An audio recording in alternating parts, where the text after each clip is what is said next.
Hello, नमस्कार। मैं इंद्रजीत नारायण सिंह। इन दिनों में मैं हेल्थ के विभिन्न रूपों को प्रस्तुत कर रहा हूँ। आपके हेल्थ को सुधारने के लिए मैं तरह तरह का उपाय जो प्राकृतिक चिकित्सा से जुटा हुआ है प्रस्तुत कर रहा हूँ। आप मेरे हर वीडियो को शुरू से लेकर अंत तक देखें। आप मेरे साथ जुटे रहें। जीवन बहुत कीमती है, इसको स्वस्थ रखना बहुत ज़रूरी है। इसीलिए आप स्वस्थ रहने के लिए मेरे वीडियो को लगातार देखें। रोज़ मैं एक हेल्थ संबंधी वीडियो आपको दूंगा जो बहुत आसान तरीके से आप उसे पूरा कर सकते हैं। आज का मेरा विषय है हाउ टू क्योर कॉन्स्टिपेशन। मैं इंद्रजीत नारायण सिंह। मैं आपको बता रहा हूं कब्ज कैसे दूर हो। कब्ज संभवतः प्रायः सभी मानव रोगों का मूल कारण है। कुछ रोग ही इसके अपवाद हो सकते हैं, किंतु उनकी संख्या अधिक नहीं है। जीवन शक्ति का यह अत्यंत घातक शत्रु है। कब्ज की स्थिति में शुद्ध रक्त नितांत असंभव है। रक्त प्रणाली में जीवन शक्ति और संजीवता के उपादानों की उपस्थिति अक्षुण्ण बनी रहे, इसके लिए पाचन प्रणाली की सक्रियता नितांत अनिवार्य है।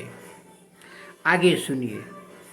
कब्ज का प्रत्यक्ष कारण है उदर एवं आंतों की मांसपेशियों का शिथिल और दुर्बल हो जाना। भोजन के समुचित पाचन, समीकरण एवं निष्कासन के लिए इन मांसपेशियों का सशक्त होना अत्यंत आवश्यक है। यदि आप कब्ज के चंगुल में फंस गए तो निश्चय ही रूप यह कहा जा सकता है कि आपकी ये मांसपेशियां घनीभूत भोज्य पदार्थों के अत्यधिक प्रयोग से शिथिल और शक्तिहीन हो गई है। हम भोजन को उसके प्राकृतिक रूप से नहीं लेते, नाना प्रकार से हम उसका विशुद्धिकरण कर डालते हैं। विशुद्धिकरण की इस विकृति का परिणाम यह होता है कि ये पदार्थ निःसत्व हो जाते हैं और छोटे छोटे कणों में विभक्त हो जाने के कारण उनके रेशे, तंतुजाल आदि नष्ट हो जाते हैं। हमारी पाचन प्रणाली इन्हीं रेशों एवं तंतुजालों की सहायता से मल को आगे सरकाती है। भोजन की विकृति अंत यही नहीं हो जाता, चौके में पहुँच उसे ऐसा रूप दिया जाता है कि बिना चबाए ही हम उसे गले के नीचे उतार देने के लिए बाध्य हो जाते हैं। शीघ्रता से निगले गए ग्रासों में जीवन शक्ति की निर्माण कार्य संभावनाएं बहुत कम हो जाती हैं। दांतों की दृढ़ता एवं स्वास्थ्य पर जो प्रभाव पड़ता है सो अलग। तरल पदार्थों का पर्याप्त मात्रा में प्रयोग न करने से कई लोगों को कब्ज हो जाता है। कई व्यक्ति उतना पानी नहीं पीते जितना पीना चाहिए। कुर्सी या गद्दी पर बैठकर काम करने वाले में पानी पीने की आदत नष्ट हो जाती है। प्रत्येक व्यक्ति को दिन भर में सम्यक मात्रा में जल पीने का नियम बना लेना चाहिए। कम से कम 3 से 4 लीटर पानी ज़रूर पीना चाहिए। गर्मी के मौसम में यह ज़्यादा हो सकता है। कुछ लोगों को खाना खाने के उपरांत चाय या कहवा पीने की आदत पड़ सकती है या पड़ जाती है, किंतु इन पेय पदार्थों का प्रयोग निश्चित रूप से हानिकारक है। चाय या कॉफ़ी नाड़ियों एवं स्वास्थ्य के शत्रु हैं। यदि भोजन के उपरांत किसी तरल पदार्थ पीना है तो फलों का रस आदि किसी पेय का प्रयोग किया जा सकता है। पाचन प्रणाली की कार्यक्षमता पर हमारे आहार का जबरदस्त प्रभाव पड़ता है। डबल रोटी या मैदे की बनी हुई अन्य वस्तुएं कब्ज के सबसे बड़े कारण हैं। इन हानिकारक खाद्य पदार्थों में शरीर को शक्ति देने वाला कोई तत्व नहीं रहता। मैदा बनाने की प्रक्रिया में आटे से सारा चोकर निकाल लिया जाता है और पीसने के क्रम में गेहूं का जीवनांकुर नष्ट हो जाता है। चोकर में पाचन प्रणाली को गतिशील बनाने की अद्भुत सामर्थ्य होती है। चोकर विहीन मैदा आंतों में चिपक कर कब्ज पैदा करती है और साथ में अनेक प्रकार के रोगों को निमंत्रण देता है। अतः यह दोहराने की आवश्यकता नहीं होनी चाहिए कि कब्ज दूर करने के लिए भोजन में जो सबसे पहला परिवर्तन करना होगा कि आहार में मैदे से बनी चीज़ों का पूर्ण बहिष्कार। गेहूँ, जौ, बाजरा, कण समेत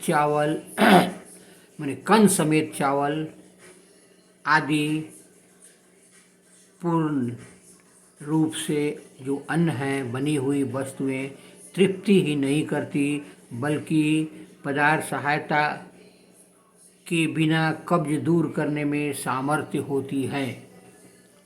जितने भी रेशे एवं छिछले वाले खाद्य पदार्थ हैं वे पाचन और मल निष्कासन के लिए सर्वोत्तम हैं। तरकारियों में पाया जाने वाला तंतु जाल भोजन का अत्यंत आवश्यक अंग है। कुछ आहार शास्त्री इस बात का प्रचार करते हैं कि हमें खाद्य पदार्थों का रस चूसकर उसका गुदा उगल देना चाहिए, किंतु ये भूल है। गेहूँ, जौ जैसे पूर्णांग शक्तिवर्धक ही नहीं, ये कब्ज निवारक में विशेष रूप से मूल्यवान हैं। खाने के पहले हमें अंकुरित अनाज का प्रयोग हम कर सकते हैं। पूर्णान्नों के ऊपर बताए गए उपयोगों में से कोई भी कब्ज हटाने में रामबाण सिद्ध होगा। विभिन्न प्रकार के सलाद नाड़ियों को ही आहार नहीं देते, अपने हल्के रेचक प्रभाव के कारण वे अत्यंत मूल्यवान हैं। मैं सलाद, टमाटर, प्याज, गाजर, मूली, पत्ता गोभी जैसी कच्ची तरकारियों के उपयोग को विशेष रूप से कचुम्बर के रूप में उनके उपयोग की जोरदार सिफारिश करता हूँ। आग पर पकाई हुई पालक, बथुआ, चौलाई, मेथी, पत्ता गोभी आदि विभिन्न भाजियाँ भी सलाद की भांति उपादेय है। अपने रेचक प्रभाव के कारण फल और भी अधिक उपयोगी है। स्वास्थ्य के लिए साधारणतः फलों का उन्मुक्त प्रयोग किया जाना चाहिए। कब्ज निवारण के लिए जो विशेषतः वैसे इस काम के लिए फल सभी अच्छे हैं, किंतु सेव, नाशपाती, संतरे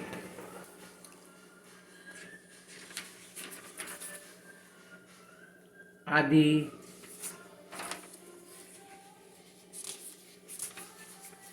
का प्रयोग हम जब करते हैं तो निश्चित रूप से स्वास्थ्य के लिए बहुत अच्छी होती है। आलू बुखारे जैसे फल आंतों की सक्रियता को बढ़ाती है। अंजीर इस संबंध में विशेष उल्लेखनीय है। नींबू, संतरे जैसे खट्टे फल कब्ज निवारक तो होते ही हैं, ये कीटाणु नाशक भी हैं। कब्ज के रोगी को पनीर नहीं खाना चाहिए। पनीर अत्यंत कब्जकारक पदार्थ है। पनीर एवं पनीर से बने हुए भोजन से जितना बचा जा सके उतना बचना चाहिए। बाजार में मिलने वाला पॉलिश किया हुआ चावल लगभग विशुद्ध स्टार्च है, इससे बचना चाहिए। साबूदाना का भी यही हाल है। बिस्कुट, केक, नान खटाई जैसी चीज़ें, डबल रोटी जैसे ही हानिकारक है। जहाँ तक हो सके शक्कर के स्थान पर खंड का प्रयोग करना चाहिए। गुड़ का प्रयोग इन दोनों से अच्छा है, किंतु सबसे अच्छा है शहद का प्रयोग। साधारण भोजन के साथ लेने पर कभी कभी दूध से भी कब्ज होता है, किंतु विशुद्ध दुग्धाहार से प्रारंभिक कुछ दिनों को छोड़कर शायद ही किसी को कब्ज हो। यदि दूध से कब्ज होता है तो दही या मट्ठे का प्रयोग करना चाहिए।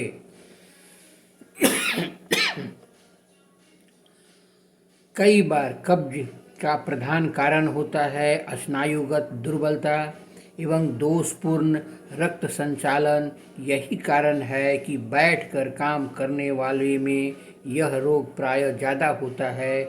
निष्क्रियता जो अनेक रोगों का स्रोत है, इस रोग का मूल उद्गम है। अतः सदा सर्वदा के लिए कब्ज की जड़ से कुठाराघात करने का उपाय है स्नायविक व्यायाम।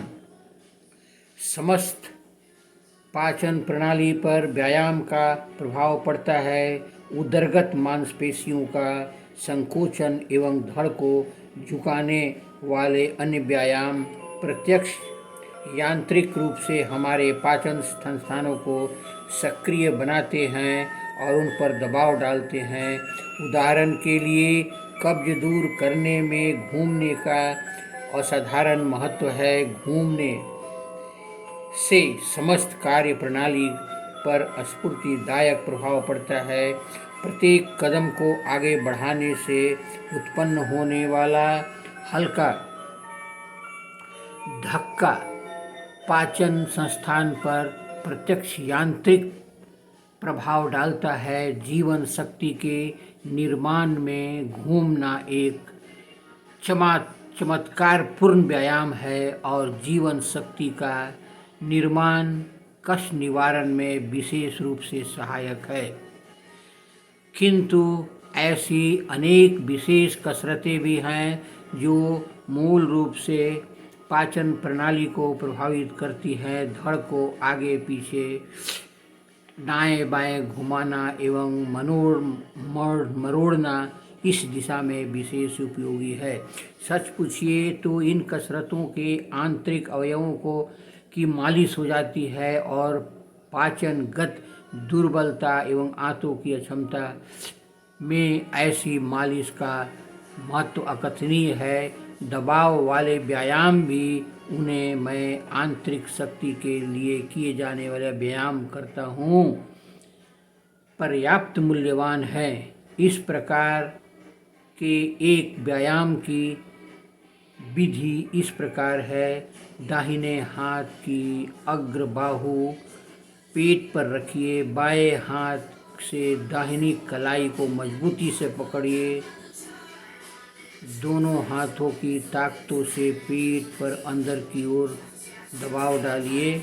थोड़ी देर रुककर यह क्रिया फिर दोहराइए। इस प्रकार अन्य व्यायामों से कमर के ऊपर स्थित भाग में आंतरिक अवयवों को बड़ा लाभ पहुंचता है, क्योंकि ऐसे व्यायाम पाचन प्रणाली को सक्रिय बनाने में बड़े प्रभावशाली सिद्ध होते हैं। इन व्यायामों की तरह वस्ती प्रदेश की मालिश भी अत्यंत लाभकर होता है। मालिश गहरी होनी चाहिए और मालिश करते समय बंद मुट्ठी का प्रयोग करना चाहिए। पीठ पर मुट्ठी की गति घड़ी की गति के समान चारों ओर गोल गोल अर्थात दाहिनी और ऊपर होते हुए बाएं की ओर होनी चाहिए। इस प्रकार अगर हम करते रहते हैं तो निश्चित रूप से हम कब्ज से अपने आप को निवारण कर लेते हैं। आपको मैं अगली बार मानव की आयु के बारे में बताऊंगा। ये स्वास्थ्य के लिए भी बहुत अच्छा है। इस चैनल को मेरे लिए सब्सक्राइब करें और अगले दिन मानव आयु के बारे में सुने, जो आपके लिए अत्यंत उपयोगी होगी। हर चैनल मेरा आपके स्वास्थ्य के लिए उपयोगी है। मैं अभी लगातार स्वास्थ्य संबंधी बातें आपसे कर रहा हूँ, करना चाहता हूँ। आप जिसे लाइक करेंगे, मैं चाहता हूँ कि आप मेरे साथ जुटें, तभी आपको फ़ायदा होगा, आप दीर्घजीवी होंगे। नमस्कार, धन्यवाद।